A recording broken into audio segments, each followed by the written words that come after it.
Alright all, like the title suggested, in today's video we're going to be looking at the Ryzen 3 3100 and Ryzen 3 3300X and see what these processors offer you here in 2020. Let me roll the intro and I'll be right back.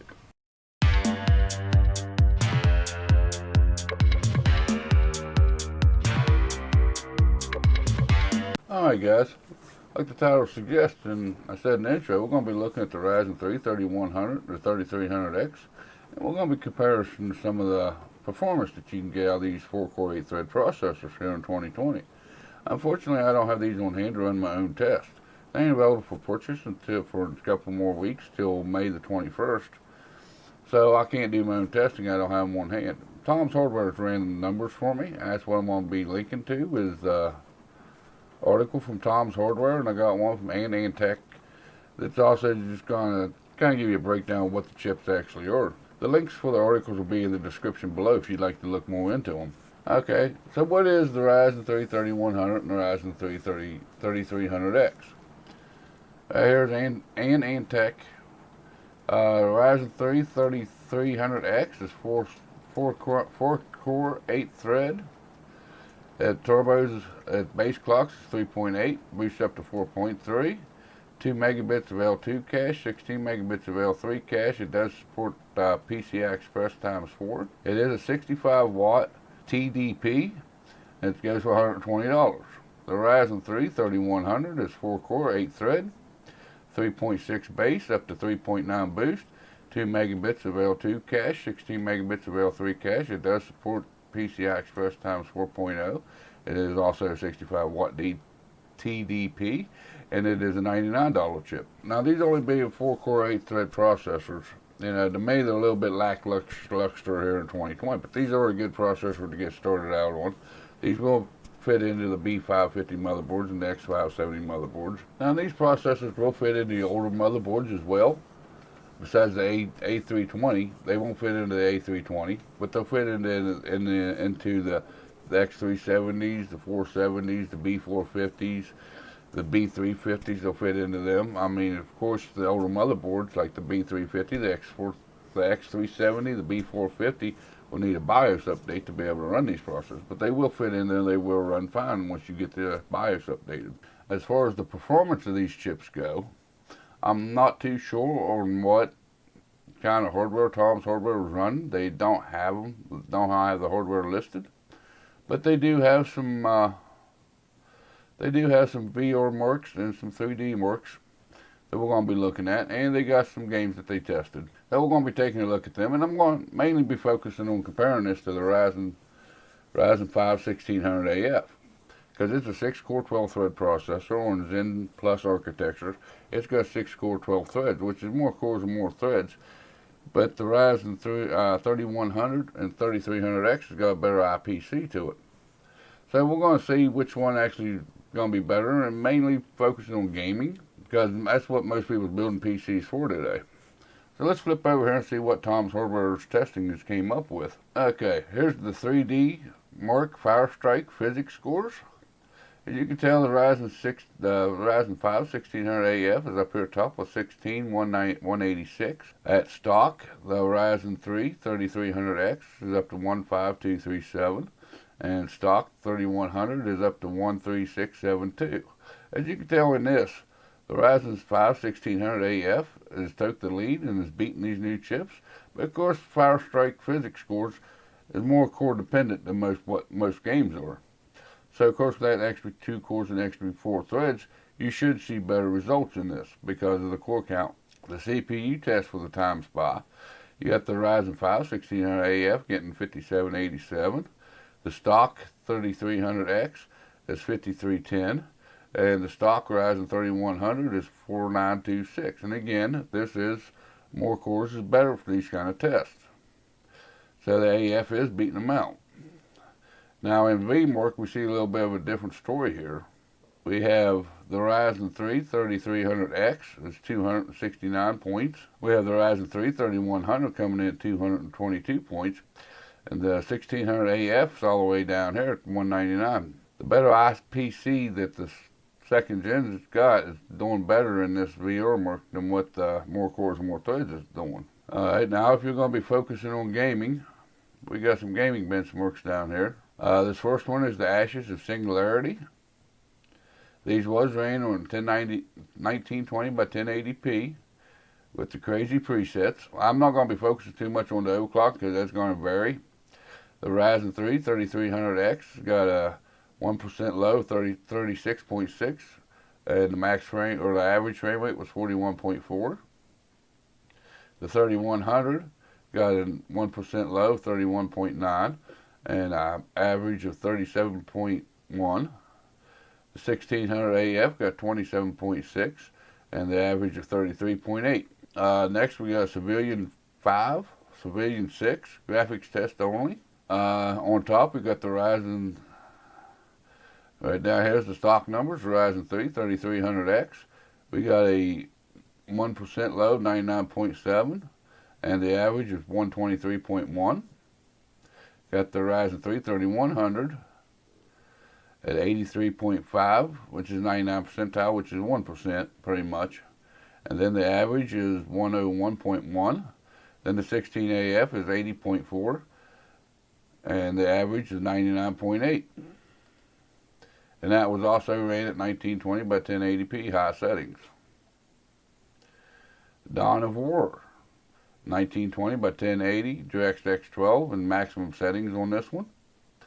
We have the Ryzen 3 3300X, 99 percentile with 73.8. My average is 111.1. We have the 3100 down here, 60, which is 1%. And then you got 90.8, which is the average. You got the 16AF down here below them at 54.5 and an average of 80.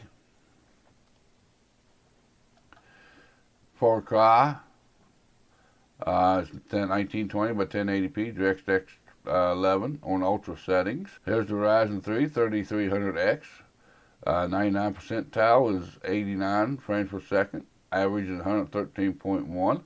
The Ryzen 3 3100, it's coming in at 74.5 for the 1% lows and 95.9 on average. The 1600 AF is coming in at 71.9 and the average of 89.8. Alright guys, I think that's enough of the game testing that they got. There's more games that they've tested. They got the results for. Like I said, the links will be in the description if you'd like to check them out. But I think we can kind of see a pattern here. That better IPC that the Ryzen 2 is offering you is better, going to be better for your gaming applications as what the AF is going to be on the, which is the Zen Plus architecture. It's going to be better for gaming. The multi-core processors, you're going to be better with the AF because you got more cores and more threads. Do I recommend these chips?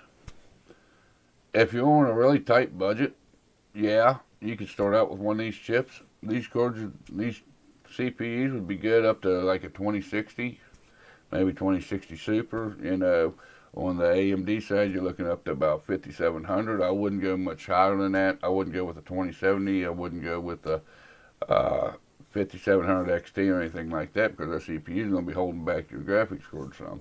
But these are a pretty good little decent entry level. You know, if all you care about is gaming. Now for streaming, I wouldn't recommend that. 4-core 8-thread ain't going to be quite enough for streaming applications. I think you'd be better off with the 1600 AF. And of course, when you're talking about streaming, it depends on the GPU you have as well. You know, if you have an NVIDIA and you can use NVENC encoding, it takes a lot of the workload off of your CPU. But still yet, you know, for streaming, to have a nice smooth stream and to be able to run different, you know, because you need a preview window for your Twitch stream, you need one for your YouTube stream, you know, depending on which platform you do, or maybe you do both, like I'm going to start doing. You know, it's going to take up CPU power to have both of them windows open on top of streaming, on top of the gaming aspect of it. You know, that's pushing the graphics card pretty hard. There's another thing I'd like to touch on this video real quick. It don't have much to do with this, but it does. This comes straight from AMD website, which I'll have a link in the description below. And that's the new B550 chipset. Flip you over here. The B550 chipset right here. It ain't going to be compatible with first or second gen processors. The only thing it's going to be good for is the third gen processors and the newer ones. You know, your 2700s and your 1000 and 2000 processors ain't going to be be working on the B550 motherboard. Why is this? AMD promised us, or said that they were going to have backwards compatibility up through 2020. It's still 2020. Actually, still the beginning of 2020. It's May of 2020. The new motherboards coming out, the B550, can't run the 1000 series processors or the 2000 series processors. And there's reasons for this. It's the memory controller that's on the motherboard, that remembers the BIOS. With all these different processors they've got, what, 15, 20 different processors now that is compatible with these motherboards. And that little chiplet on that motherboard ain't very big. It don't hold a whole lot of memory. And each one of these CPUs that's compatible eats up on this memory. They're running out of memory on these chips. So they're having a hard time being able to give you backwards compatibility. Plus you got the PCI Express x4 now that's eating up even more of it. So you can put these in an older motherboard. But if you're going to go with the B550, if you're building a new system, I'd say go with the B550 motherboards or the X570 motherboards. If you've already got an older motherboard, you can run these processors for a while, and it should be good. Should be good and solid for you with no problems, no issues. But here in the near future, I'm going to say probably by next year, by the time 4th gen comes out, it'll probably be on a different socket anyways, because it's going to be, later than 2020, and I see them needing to upgrade the processors a little bit to their socket types. So there is that little bit of an aspect on the B550 motherboard. As you can tell in the video, what I showed you of Tom's Hardware's benchmarking there, it does have better gaming performance. But it still lacks luster in the multi-core performance because it is only 4-core and 8-thread. Which is kind of surprising to me because 3 years ago before Ryzen launched, 4-core 8-thread was the mainstream. That was the high end. You couldn't get much better, even on the Intel side. Until the release of Ryzen, and then 6-core 12 threads came about. But up to that point, it was 4-core 8-thread. And these things are comparable to the 7700K, which is three-year-old processor. But at the time, the 3300X is knocking right on the door of the 7700K. It is a 3-year processor, 3-year-old processor. But that processor almost cost $300 plus 3 years ago when you mined them new. And now today you can get them for $125 for the same amount of performance. It just kind of gives you an idea of where tech has gone and how fast tech evolves. But I think that's going to pretty well wrap it up for today's video, guys. I think that's pretty good coverage of these processors. If you like what you've seen here today, give me a thumbs up, give me a thumbs down. There's that comment section below. I'll go through them every weekend on Saturday morning, 11 o'clock Eastern Standard Time on my live show. And I'll try to reply back to everybody. If you really like this kind of content, make sure you go down there, visit that lonely little subscribe button, turn that notification bell on. And don't forget, I'm also on Instagram and Twitter at Dave's Techway. Come over there and follow me. You get updates on the channel and whatnot. And if I cancel the live stream or whatever for some odd reason, which don't happen very often, but it does happen from time to time. That's where I post all that at, is in Instagram and Twitter. And you all have a good day, and I'll see you in the next video or live stream.